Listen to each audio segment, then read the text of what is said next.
Двојни аршини од обвинителството за организиран криминал и корупција, за обични смртници, притворски мерки и за помали кривични дела, за судии фатени со мито, одземање на пасот. Адвокатот Јанаки Митровски остро реагира по одлуката веде председателот на Гостиварскиот суд да помине со мерки на предпазливост и само да остане без пасош откако беше фатен ин флагранти како прима подкуп за влијание во граѓански спор. Иако секој предмет е засебен, објаснува адвокатот, сепак има бројни ситуации во последниот период со повластен третман кога се работи за високо профилирани случаи. Зашто е прашање за ОЈО-ГОК и за нивниот шеф Ислам Абази, но мислам дека не е тешко да се предпостави зашто и дека тоа е и не баш возможно без одреден тип на влијание. И кога ќе кажам влијание, ова го потенцирам, не мислам исклучиво или само на финансиско влијание, но во овој тип на предмети се гледа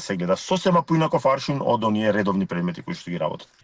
Наместо со строга казна да се исчисти корупцијата во правосудните редови, обвинителството ги охрабрува судиите и обвинителите да се решат на ваков чекор, бидејќи да бидат фатени, гледаат простор да се спогодат за мала казна. Казната секогаш е во рамки на закон и би било скандалозно да не биде во рамки на оние предвидени со закон, но дека овие луѓе добиваат во изминативе години повластен третман од страна на обвинителството за организиран криминал, тоа е ноторен факт. Сите овие предмети кои што вие ги споменавте, или завршија без притвор, или притворот беше многу краткотраен, или казните беа према законски минимум со можност да се отслужуваат во отворено оделение, односно беа до 3 години.